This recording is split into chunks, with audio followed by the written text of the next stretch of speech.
This is a useful point to measure the time it takes to reach Cutter's Cove, the spot that will be the scene of the murder.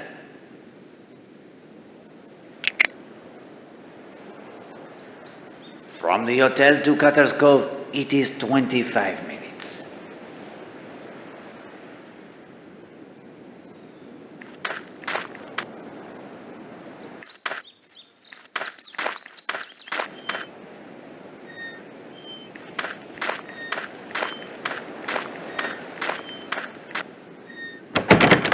Latched tight on the inside.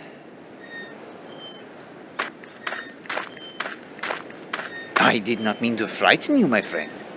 You didn't, and I'm not. The pub, it is open? No. You have the binoculars, I see. What of it? They are for the watching of birds? Yes, I'm very fond of birds. Are you staying at the hotel? Are you? Mais oui. Hercule Poirot, at your service. My name is North. If he's a birdwatcher, I'm a penguin, Poirot. Shall we follow him? It is up to you.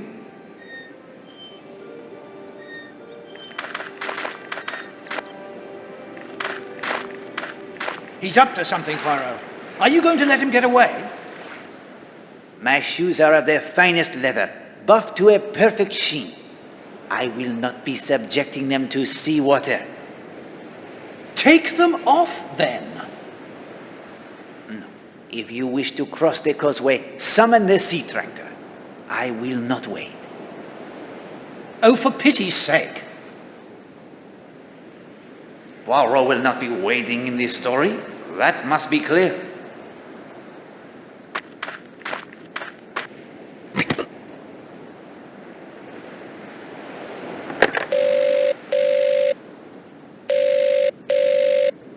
Phone isn't much good if no one will answer it.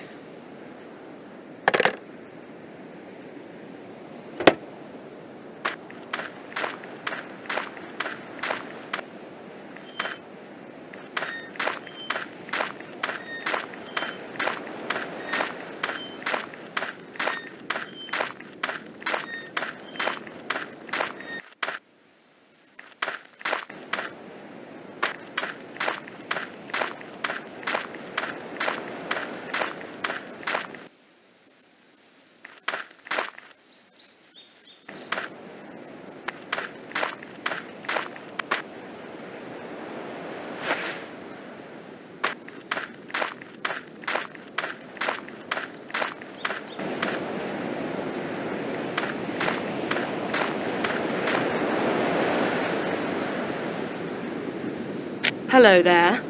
Good morning, mademoiselle. I am Hercule Poirot. Emily Brewster. Pleasure to meet you. You rest from your exertions? No, I teach ballet to a lot of energetic young girls. It would take more than a little row around this tiny island to wear me out. I don't know if you noticed, but I found what looks like the carving of a dog on a rock on the path there when I came down to bathe. It appears to be quite old. I was curious to see if there were any more carvings along here.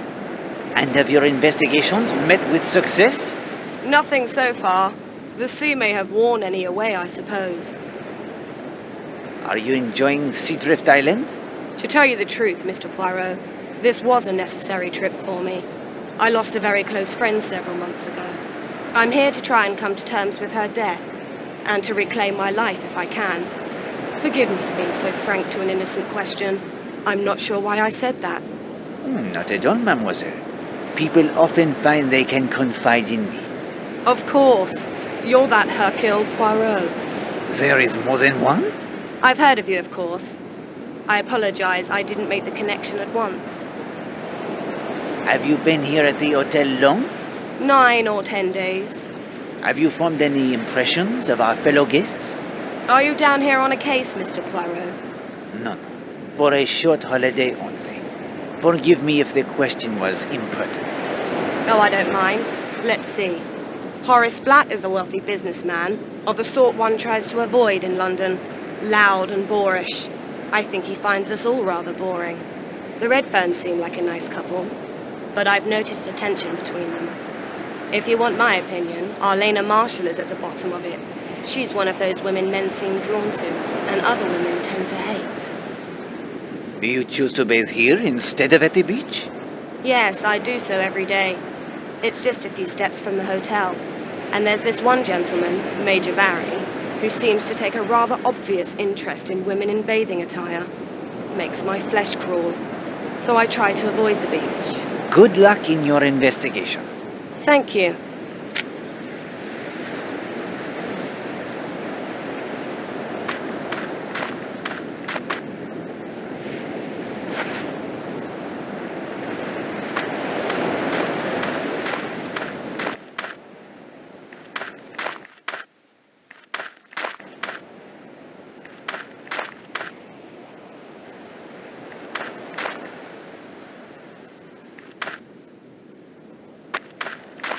Good morning, mademoiselle.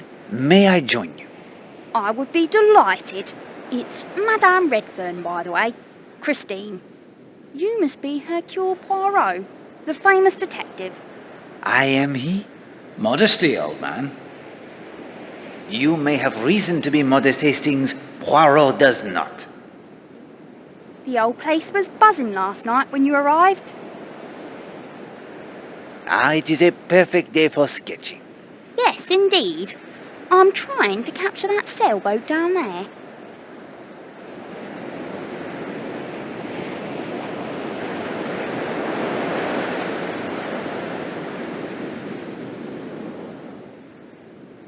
I see it. The man at the tiller seems quite good. That's Horace Black. He's a guest here. He splits his time mainly between the bay and the bar. A red sail is unusual, is it not? Yes, quite. What brings you to the Smuggler's Rest Hotel? I'm here with my husband, Patrick. Damn! Hastings. It was his idea, really. He's the outdoors type. But I burn so easily, I'm afraid. I must take care. Our time here may be cut short. Because of the evacuation, you mean? Many seaside resorts are already closed. Yes, that's mainly why I agreed to come. This could be Patrick's last chance for who knows how long. Where is your husband? That's him down there, swimming. You do not swim, Madame Redfern? No. The man near the equipment shed is George, the bathing beach attendant. That other man in the chair is Major Barry. You'll find him there most days, especially if there are any women swimming. Major Barry has an eye for the ladies? Definitely. Bit of a bore too. Full of stories about the army in India. That and his dogs. He apparently has many, many dogs. What can you tell me about our fellow guests? Well, there's Emily Brewster. You'll usually find her rowing about the island. Ballet instructor at school in North Taunton, I believe. There's a couple from up north somewhere. Gardeners. She'll talk your ear off. He's rather a dear, really. And Arlena Stewart, of course. You must have heard by now that she is here. Oh, you know her? My husband does. I'm afraid that's enough sum for me for a while, Mr. Poirot. It has been a pleasure, madame.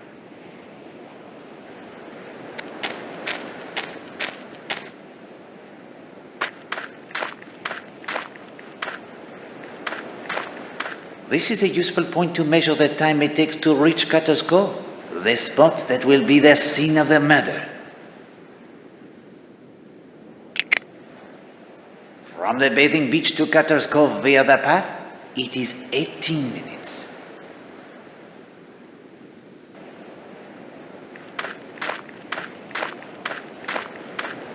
Good morning, monsieur. Capital morning, capital. You must be that detective Johnny who arrived last night. Major Montague Barry, late of His Majesty's Army in India. It is a pleasure, Major Barry. You are on a bathing beach, but you do not bathe, Major? No, never got the taste for it. The scenery can be quite pleasant, though. Yes, it is very nice. Nice? Now, wouldn't say that. None of the finest sex about. Good-looking fillies, some of them. Where are they all, I wonder? Have you been at the hotel long? Couple of weeks, one last hurrah, you might say, before Fritz arrives on our doorstep. Yes, they are coming very soon now, I think. Bombs first, of course, soften us up, or so they think. Not like India. I was there for the start of the Third Afghan War. Now that was war with some honour to it. Those days you could see a man's eyes go dull as you killed him. How did you come to Seadrift Island? I show my dogs over in Dartmouth twice a year. Train 'em, you see. Always told myself I'd stay here once when I got my chance. Are your dogs here? At the hotel? Not likely. They're safe at some kennels I found near Exmoor. Had to get them out of London, you see. Wouldn't have stood the bombing, poor beasts. Do you know anything of the history of this place? Not much. Heard some rot about Roman orgies way back when. Then some monks decided this would be a wonderful place to make brandy. There's that smuggler Tom Cutter, of course. Gave his name to a cove here on the island. Supposed to still haunt the pub. That's about it. Any impressions of our fellow guests? That actress is a fine specimen, no denying. The Redfern lass is not bad, but a bit too pale for my taste. I like 'em with a bit of colour. Miss Darnley, the dressmaker, she's quite attractive in her own way, too. Enjoy the scenery, Major Barry. I will, when it arrives.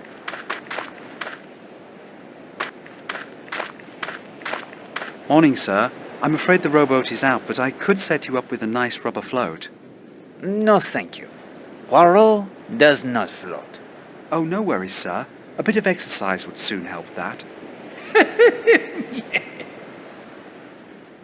I see no cause for amusement. You are the beach tender? That's right, sir. I keep an eye on the equipment, look after the grounds, the tennis court, and so on as well. Do you enjoy your job? It's all right. Not much for excitement, and the new manager's ever so strict. Henry the barman, though. He's my mate. Henry makes an excellent cocktail. He makes a superb planter's punch, direct from the Caribbean it is. Are you from this area? Born and raised in Lethercombe Bay. You must know many interesting stories of the area. You mean Tom Cutter, the ghost, the treasure? Mr. Gardner was quizzing me about old Tom just the other day. Some will tell you it's just stories, but I saw him a few weeks back, white and glistening in the moonlight like he'd risen from the sea. He was drowned? Yes, sir. Some rival done him in. You'll hear other accounts, but that's my belief. How do you know the figure you saw was a ghost? Well, he disappeared into thin air, didn't he? Where did you see him? Outside the Smuggler's End pub well after midnight. He passed inside. I'd had my share of liquid courage, so I follows him. Down into the cellar he goes, so down I go. And what do you think?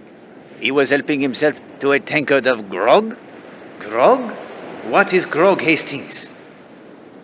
Shh! No! Vanished into thin air. Ghosts do that. How long have you worked here? Almost 10 years now, but that's all coming to an end. Why is that? Got my papers, didn't I? Reporting for duty next week. Navy frogman, that's what I'm going to be. I will leave you to your duties.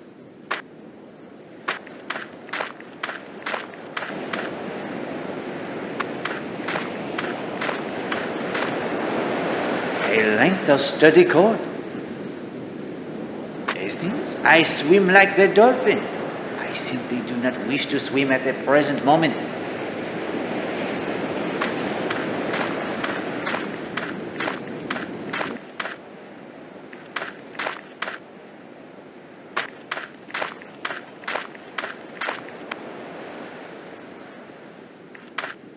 This is a useful point to measure the time it takes to reach Cutter's Cove, the spot that will be the scene of the murder.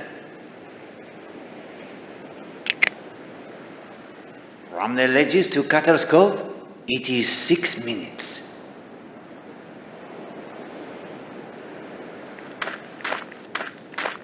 You wish to eavesdrop, Hastings? As you wish. We will listen to the conversation. Sightseeing is all very well, and I like to do a place thoroughly, but a quiet spot by the seaside where I can just sit and do my knitting is so relaxing, isn't it, Oakley? Yes, darling. And this is such a picturesque spot, quite out of the world, and at the same time Very comfortable and most exclusive in every way, isn't it, Oakley? Yes, darling.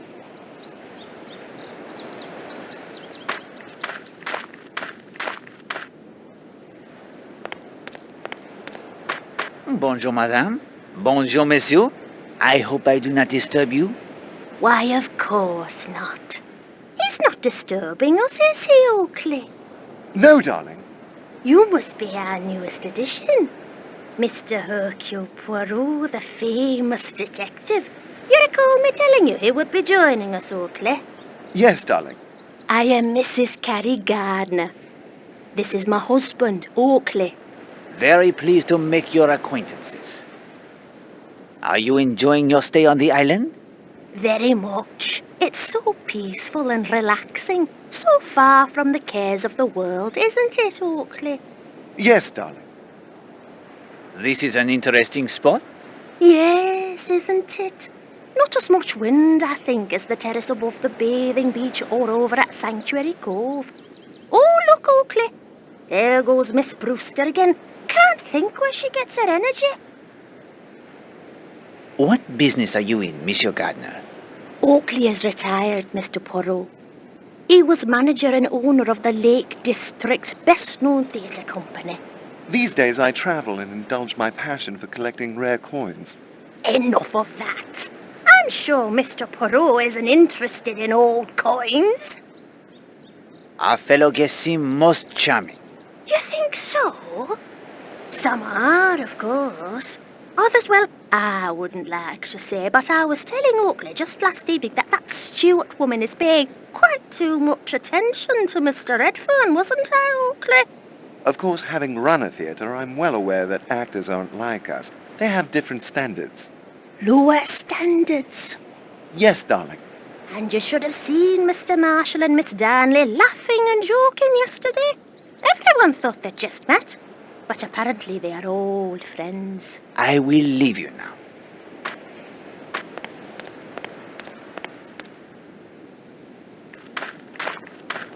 Eh bien, if you insist, we will eavesdrop yet again. What a funny little Frenchman he is. Frenchman? It's hard to believe he could be the wonderful detective they say he is, isn't it, Oakley? Yes, darling.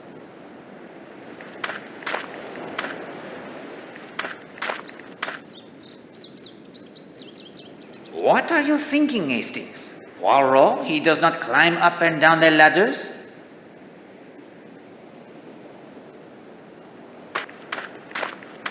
A sturdy post.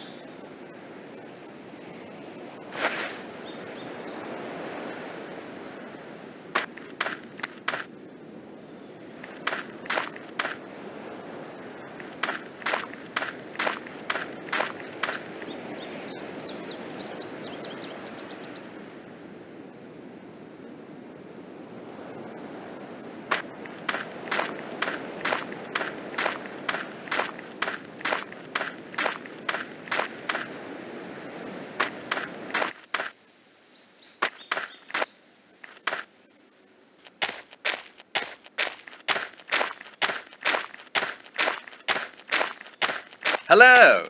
You haven't seen a tennis ball in the grass, have you? I had a lob go spectacularly astray. No, monsieur. I am sorry. You wouldn't be Hercule Poirot by any chance, would you? I am Poirot. Monsieur? Kenneth Marshall. That was my wife, Arlena. She is very charming, Madame Marshall. Hastings, if you embarrass me, we will cease the investigation at once. My apologies, Poirot. I'll try to remember who I am. Listen, Poirot. This is a bit of luck finding you here. Something rather distressing has happened. Since our arrival here on Monday, Arlena has received two, what I can only describe as threatening notes. Do you have the notes? Well, yes, here they are. Arlena thinks I destroyed them, but I thought I'd better not. Very wise. One moment, please, while I examine them. Arlena refuses to take them seriously. She says people are often jealous of her due to her success and her beauty, and it's no more than that. I'm not so sure. You are right to be concerned. In my experience, Captain Marshall, The hatred to write such notes is one to take very seriously indeed. Would you have a talk with our Lena and tell her that? I will do as you ask. How did these arrive? The first was simply shoved under her door. The second was found on her dressing table. Mr. Poirot, her door was locked. When did Mrs. Marshall receive these? That first note was found the morning after we arrived. That would have been August 20th. The second appeared yesterday. Knowing you are investigating has eased my mind enormously. Captain Marshall, I will do what I can to assist you. But if I am to be successful, I must enjoy your wife's complete cooperation. I hope you can succeed in convincing her of the gravity of the situation. If you'll excuse me, I have some letters to type. He has some letters to type? He seems unaware of the significance of what he has said. How many typewriters can there be on this island? Seems more likely Miss Darnley's typewriter was borrowed to write the notes. It is possible. You knew there might be a real danger to Mrs. Marshall even then. Yes, my friend. I could feel something in the wind. The way sailors can sense the approaching storm.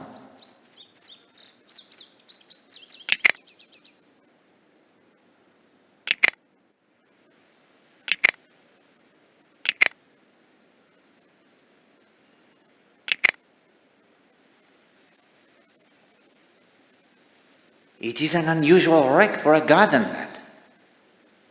It's to keep the clay of the court smooth. And from the look of that clay, it's about time for a good rake. Bit of a low spot in the near ad-service court.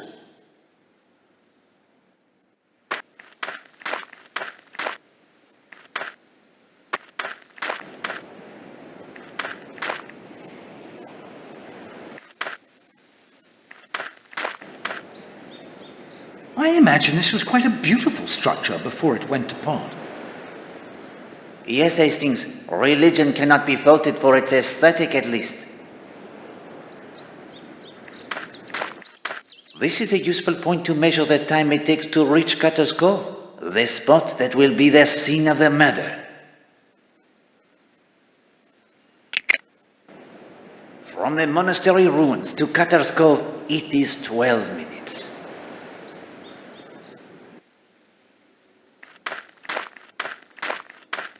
Curious, isn't it? It was an oar, I believe, planted quite securely in the ground now. I can't shift it. I'm Stephen Lane. Hercule Poirot. Ah, the detective. Maybe you have a theory what it's for. Without more evidence, a deduction is difficult. Here you go, then. I found these near the edge of the cleared space. Chicken feathers, I believe. I think those stains are dried blood. Suggestive, don't you think? Perhaps. Do you have a theory about this post and the clearing, Monsieur Lane? I felt something the moment I arrived on this island, Mr. Poirot. It is especially strong here. I can only describe it as a feeling of evil. More than a feeling, it's almost a physical presence. Yes, it is very romantic here. It is peaceful. The sun shines, the sea it is blue. But there is evil everywhere under the sun. There's a quote from Ecclesiastes. Yea, also the heart of the sons of men is full of evil, and madness is in their heart while they live. Nowadays, nobody believes in evil. Even with what is happening in Europe, they want to think that reason and common sense will prevail. But evil cannot be reasoned with, and it is real. It walks the earth. What brings you to Seadrift Island, Monsieur Lane? My health. I was the vicar of a church near Brixham. I became ill. I had to leave my church. I came here to heal among the historic churches and religious ruins of the area, like this old monastery. It dates back to the Middle Ages. The order was most known for producing a passable brandy, I believe, but they never flourished. I expect that was because of the site they chose. What is wrong with this site? It isn't the only Christian edifice erected on top of more ancient construction, as I'm sure you know. In this case, there was a Roman temple here, 500 years before the monks arrived. Unfortunately, it is believed it was a temple to Bacchus, a particularly nasty cult notable for debauchery and licentiousness. Bacchus, eh? That might explain the decent brandy. I was searching for evidence of the earlier temple when you arrived. I found an opening beneath one of the walls over there, leading down into the earth. But it's blocked by a sizable stone. I was hoping to use this post as a lever, but it's immovable. What do you think of our fellow guests? I haven't spent much time with them, I'm afraid. I've been poking around out here mainly. If I could get some idea of the location of other nearby religious sites, I expect I'd be off to visit those. I think it would do me good after this place. Mr. Poirot, I'm feeling under the weather. These ruins take it quite out of me, I'm afraid. If you'll excuse me. But of course.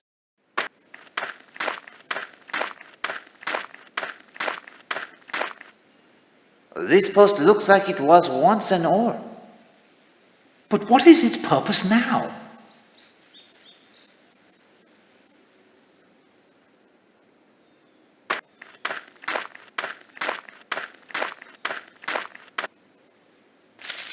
I say, that looks like one of those doors you find in old monasteries. What do you call them? A monk's door, Hastings. Tightly locked. And the door may be ancient, but that keyhole looks as if it had been recently used.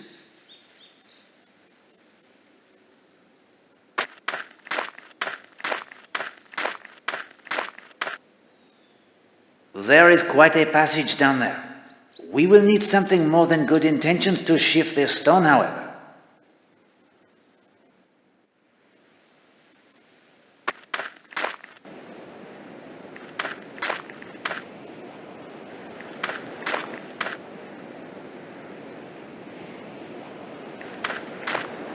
This is a useful point to measure the time it takes to reach Cutter's Cove, the spot that will be the scene of the murder.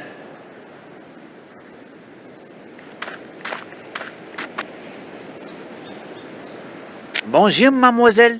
Hello. I am Hercule Poirot, a fellow guest who has arrived only last night.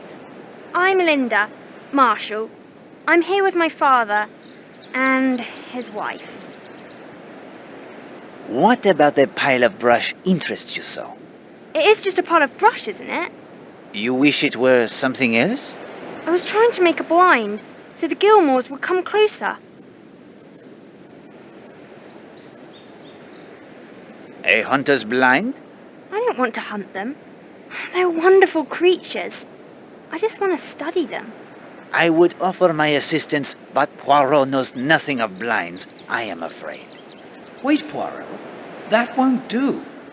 Did you make a blind for the girl, or didn't you? That is to say, I might be able to construct one? You just didn't want to admit you'd done any physical labor. You know nothing about them, but you can build one. Yes. Is it not strange how we can feel such contradictory notions sometimes? Oh, those? I have them all the time. I'm a mass of contradictions. Guillemots? The birds? Yes. Do you know about them? I cannot say I do. Hold on, Poirot, I do. Now let the child speak, Hastings. Oh, rather. They are really quite common.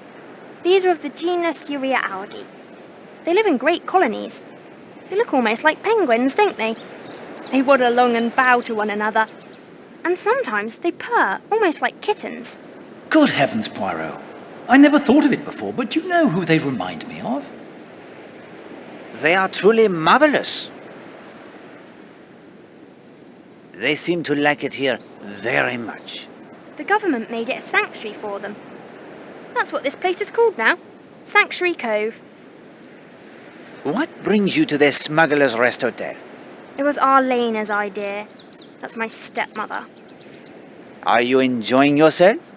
No, I hate it. I don't know why we're here. Ah well, the summer it is almost past. I think your school it will be starting again soon? Miss Porter's? I suppose so. I wouldn't know. Miss Portes? Hastings. The name of this school is familiar to me. There is a newspaper account in my files. What do you think of your fellow guests? Miss Darnley's nice, and Christine Redfern is too. But I hate her husband. He is unkind to you? No, it's my father I care about. He can't see it, but I can. I see what's happening. It has been a pleasure, mademoiselle. Can you really make her blind? I'm no good at it at all. I will try. Thank you.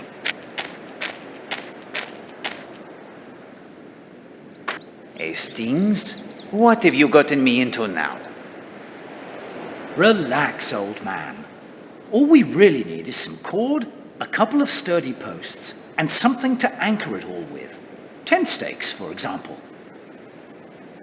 Tent stakes? On an island with a perfectly good hotel. Why would anyone need tent stakes? Oh, well, I see your point.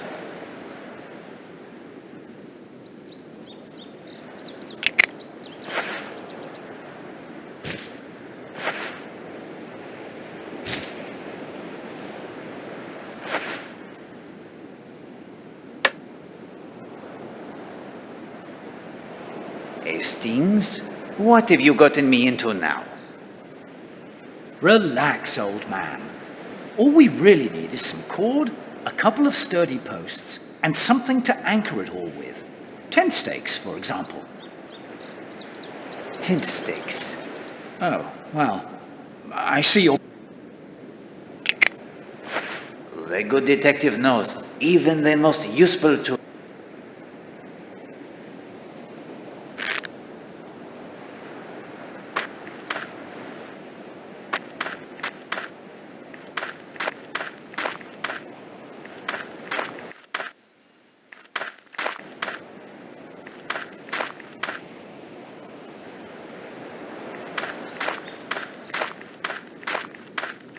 A sturdy post.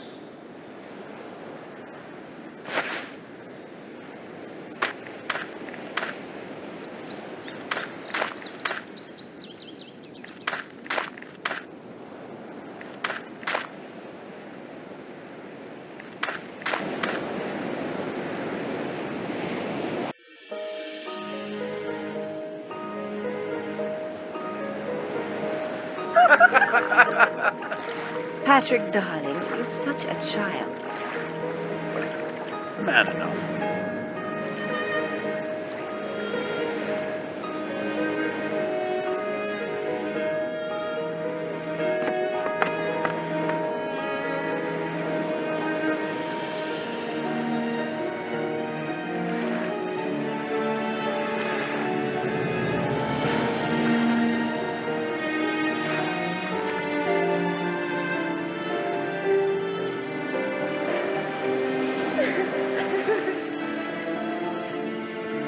I see what you mean, old man. There is indeed a storm coming.